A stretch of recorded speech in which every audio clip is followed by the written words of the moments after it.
4 Days at Bonnie's, Five Nights at Freddy's is a popular series. But before that, there was Chipper. While they're rarely ever mentioned today, Scott Cawthon's older, non-FNAF games hold a special place in my heart, specifically his mobile games. There is no pause button, 20 useless apps, sit and survive. I used to play all these games on my old iPod. But the most important pre-FNAF game is unarguably Chipper & Sons Lumber Co. Over the years, the game has built a niche audience of its own, mainly because of carryover from later games. But it wasn't always like this. At its launch, the game wasn't just unappreciated, but actively hated.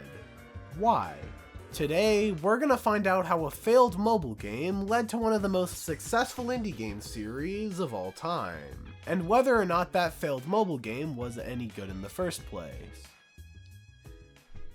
The year was 2013, and this is Scott Cawthon. He'd been making games since 2003 with Legacy of Flan, and had been gradually releasing different games, often based on the Christian faith and stories from the Bible. While they were fairly positively received, they weren't financially successful, meaning he wouldn't be able to do it full time. Throughout all this, he was forced to work at Target and Dollar General in order to get by. As with most indie devs, he was struggling to get off the ground. He had also been working with Hope Animations, where he'd make religious animations and help write for some obscure movies, like the one that has the Glub Glow Gab Galab, I'm not joking. In more recent times, however, he moved to mobile phones as his new platform of choice, and had a new game coming out by the end of the year. The thing with indie game development is that it only takes one mega popular release to be successful. Chipper & Sons was not that release. The game was launched on mobile devices in December of 2013. While a release on Steam greenlight was planned, the negative reaction to the trailer alone was enough to make Scott delist the page. One of those coming from game reviewer and YouTuber Jim Sterling of all people. So where was all the hate coming from? To figure that out, we have to take a look at FNAF's failed predecessor, Chipper & Sons Lumber Co. First things first, something about the game's controls feels off.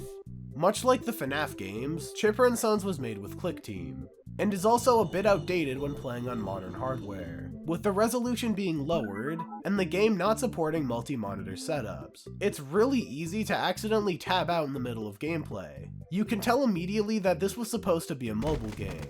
Even on the PC release, you can't use the keyboard to move around, being forced into using the mouse and having to click buttons for everything. That makes the previous issue of tapping out on accident even worse, as you have no option but to use the mouse for everything. That everything being the various types of busy work you do to progress the story. In this game, you don't play as Chipper, but rather his son, Tyke, with the gameplay consisting of the gathering of resources and building of structures. Whether it's automated robots to cut wood or other structures needed to progress the game.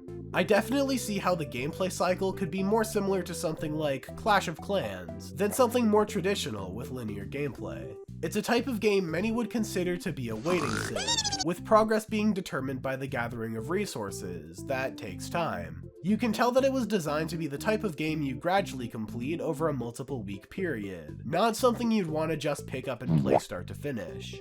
But if you don't like waiting and would rather suffer trying to sit down and play it for hours at a time, there are power-ups to help you get small boosts every once in a while. Scattered across the few locations, there's a small cast of NPCs making the world feel more fleshed out. Talking to these characters gives you various resources, but certain characters have minigames you can beat to get different power-ups. These minigames all follow the same style of a Tiger Electronics game, which is probably why they feel like shit. The lack of fluid animations was definitely a major time save in the animation department, but that choice also makes the minigames bare bones and less responsive. You don't want to be playing this sort of game for that long. In fact, you could go to the shop and buy a thing that gives you the chance to skip them. But either way, let's go through them real quick. You jump over gaps, you shoot jellyfish, you collect gems. Fuck this game. Boing, boing, boing, Flappy Bird. And that's all of them! These minigames have about as much depth as the FNAF 2 minigames, which is to say, none. And that's it. There are 6 total minigames, and after a while they all just feel repetitive and samey. And that's what the whole game comes down to being. Repetitive. The minigames, the gameplay loop, even reoccurring jokes. This entire game feels like running in a circle. It might sound like I'm just crying and complaining here, but there are actual redeemable aspects as well. You may already be aware of this judging by the background footage, but this game is quite bizarre. The tone is lighthearted, but the visuals are definitely a bit unnerving. Scott Cawthon's modeling had somewhat of an amateurish sense of nostalgia to it. Even though the game was released in 2013, it looks closer to something a studio would make in 2003. It's an aesthetic that carries a lot of charm, and the simplistic animations add an additional layer of comedy that wouldn't be there otherwise. While I'm not the biggest fan of the gameplay, when you put it next to similarly structured games, it's impossible to say that it doesn't stand out, at least visually. Something I really began to notice is how many precursors to FNAF there really are. Animatronic characters, an animatronic bear specifically, a chicken statue resembling Chica, and even a hippo jar featuring a familiar purple hippo. A lot of the pieces were there, they just weren't together in the right way. As you can imagine, the game was torn to shreds upon launch, and even before that. Not for its gameplay, but more so just its visuals. I've already mentioned the Jim Sterling video, but the negative reception was quite widely spread. Scott took the game off Steam and kept it limited to a mobile release until years later. By this point, Scott was already at his wit's end. Chipper was intended to be his most high-effort game yet, and his final shot at making it in the gaming industry. A lesser developer would have just quit. A lesser man wouldn't even try in the first place. But of all the critiques, one just kept popping up, that the character models look dead and lifeless. And Scott decided to show those critics something to really be scared of. Five Nights at Freddy's launched a year later, and this time, everything finally fit together. Oh god! What the fuck? What the fuck? Here comes the FNAF series we all know and love. Several successful sequels that did better and better over time, but Scott never forgot about the game that led to the success in the first place. While Chipper & Sons is a relatively boring game with not much to speak on, his legacy is a lot more interesting. After the first 4 FNAF games, Scott decided to return to making a more family-friendly one, but this time doing it under the label of the FNAF series. I feel like FNAF World was definitely overhated at launch. Version 1 of the game was definitely a bit weak, but I feel like it would have been better received if it was released today, after more non-horror FNAF spin-offs have become commonplace. FNAF World got a lot of backlash at launch for the simple reason that the game was rushed. Gameplay-wise, it was a lot more ambitious than the regular FNAF games. There was a reason Scott could make a new game every 3 months. The old FNAF formula was pretty much copy-pasted, but with new characters, minigames, and gimmicks. And because of that, it was easy for one man to make 4 games in 2 years. I'm not saying the games were bad, just that he didn't put that much time into them. And the formula he was following allowed the games to still be good. FNAF World was a full RPG with various locations and a ton of characters. Definitely not the type of game that could be made in a few months. Like the backlash from Chippers, he ended up removing the game from Steam and later released an updated version on GameJolt.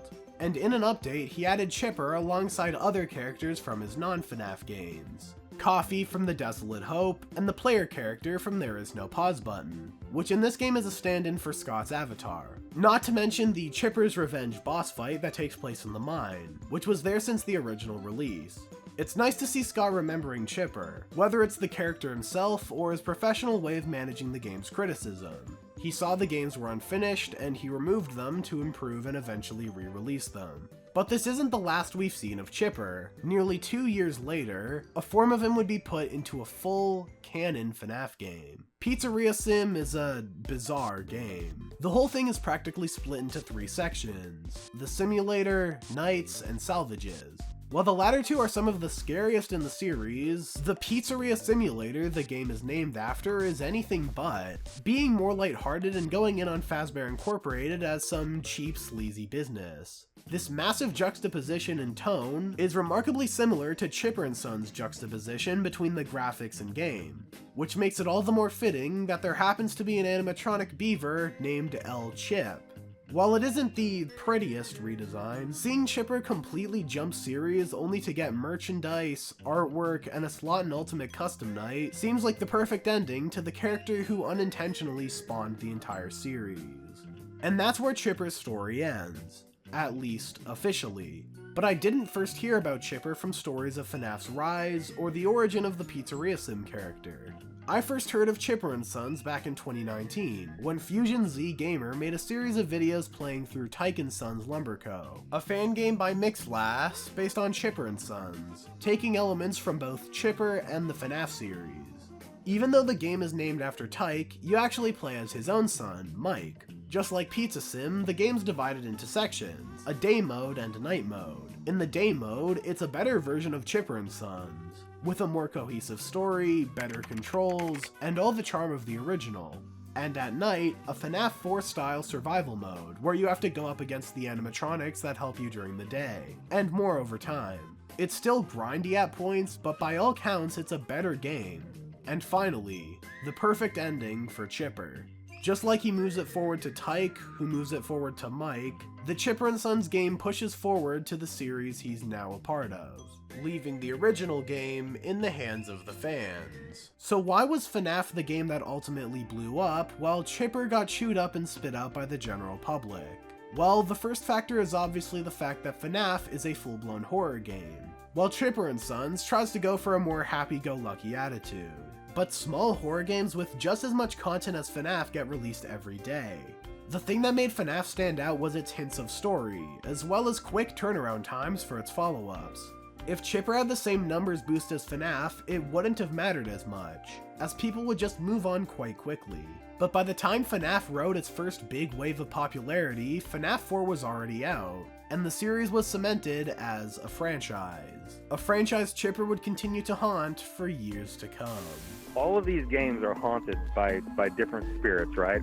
Right. But the real spirit haunting this whole franchise is Chipper. Chipper is haunting this whole franchise.